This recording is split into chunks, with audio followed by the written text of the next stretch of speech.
Assalamualaikum dan salam sejahtera. Okey, hari ini cikgu akan proceed next subtopik, iaitu subtopik yang terakhir untuk bab pembezaan.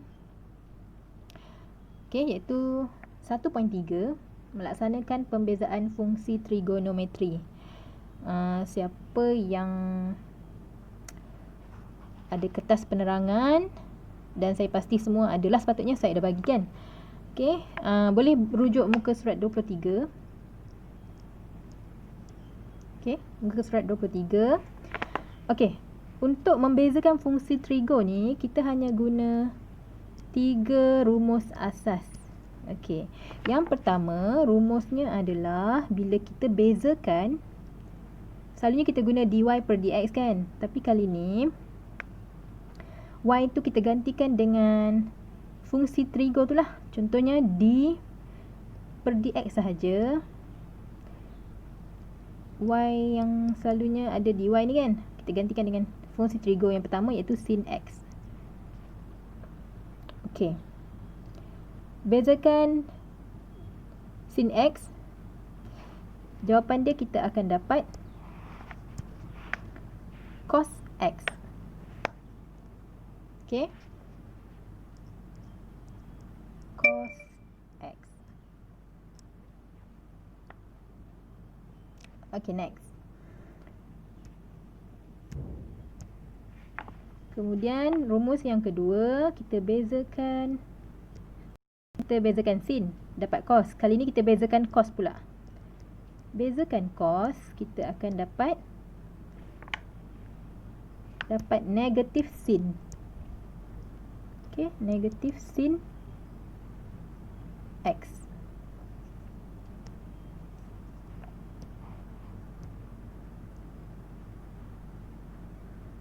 Okey, next. Rumus yang terakhir, kita bezakan. Okey, kalau fungsi trigonometri yang asas, biasanya kita akan guna sin, cos dan tan, iaitu tangent kan, tan. Jadi yang terakhir kita bezakan terhadap tan lah. Bezakan tan, kita akan dapat sek kuasa 2 x. Okey, sek kuasa 2 x. Okey, jadi ini asas untuk subtopik yang terakhir ni. Ni je. Kalau dia tanya bezakan sin x, jawapan dia cos x. Kalau dia tanya bezakan cos x, dapat negatif sin x. Ingat ya, dia kena ada negatif sin x. Kalau tulis jawapan dia sin x saja, salah. Okey, bezakan tan x, akan dapat sek kuasa 2 x. Okey, kemudian kita terus pergi kepada contoh. Muka surat 23 juga. Tengok contoh yang pertama. Okey, soalan dia bagi d per dx cos x. Okey, contoh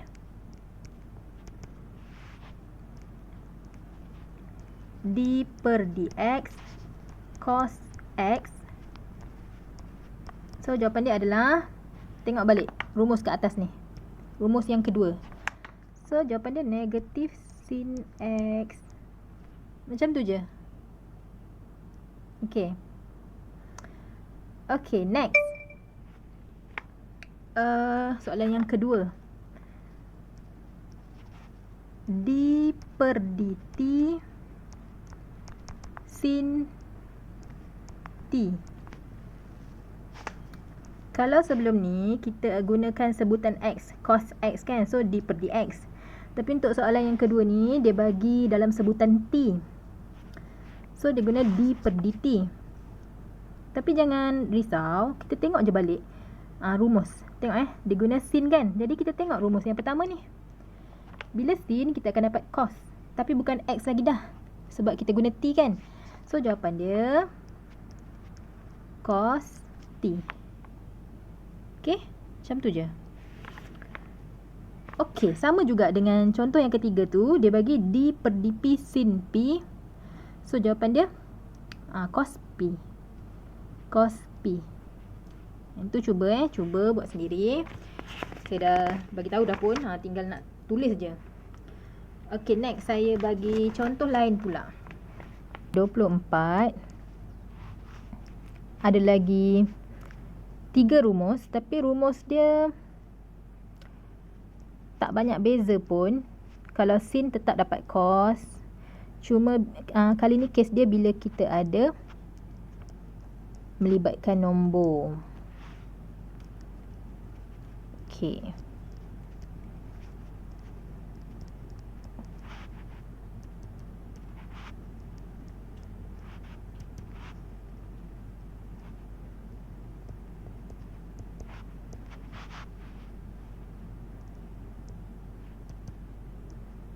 Ingat bezakan sin dapat cos, bezakan cos dapat negatif sin.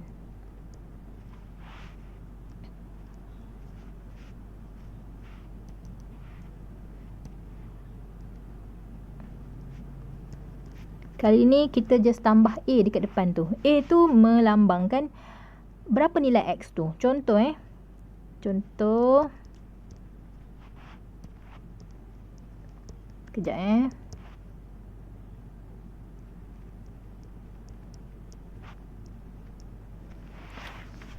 Contoh saya bagi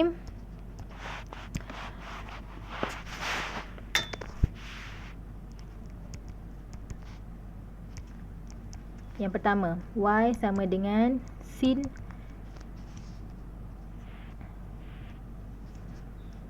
sin 2X.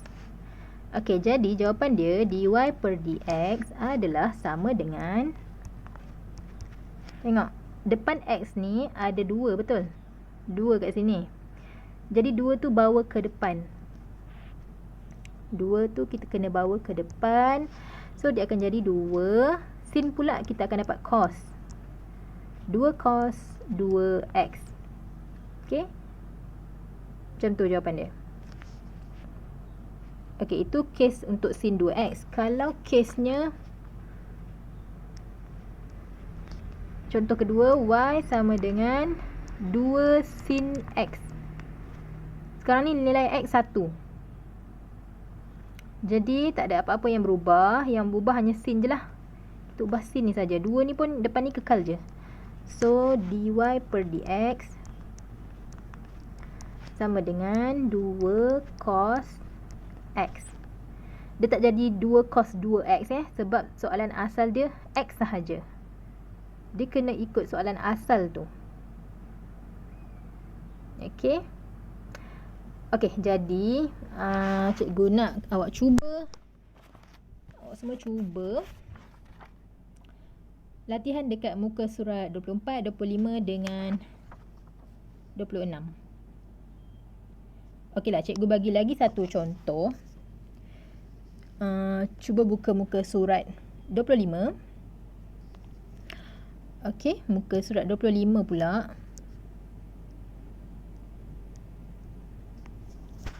Soalan yang kelima. Dia bagi FD sama dengan negatif 4 cos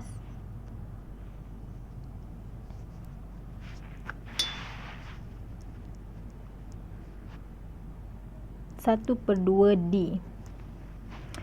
Okey, macam mana nak jawab dia? Bila F, ingat terbitan pertama kita akan jadi F prime ataupun F koma atas ni. Disebabkan dia guna D, so kita guna D juga. Jangan guna X.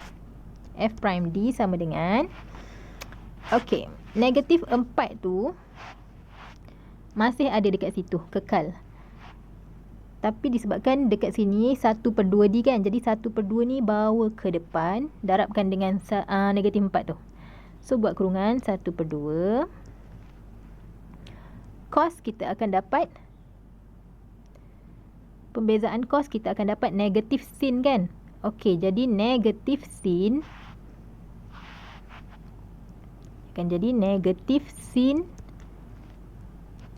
1 per 2 D. Ingat yang belakang ni kita salin je balik macam soalan. Cuma nombor tu je kita bawa ke depan. Okey, sekarang tengok ini negatif, ini negatif. Negatif dengan negatif dapat positif. So tak ada simbol negatif dah Positif. 4 darab 1 per 2 dapat 2. So, positif 2. Terus je lah ambil yang belakang ni. Sin 1/2. Sin 1/2 D. Okay, itu final answer dia. Okay, jadi cikgu harap yang soalan-soalan lain tu cuba buat lah. Okay, muka surat 24, 25 dengan 26.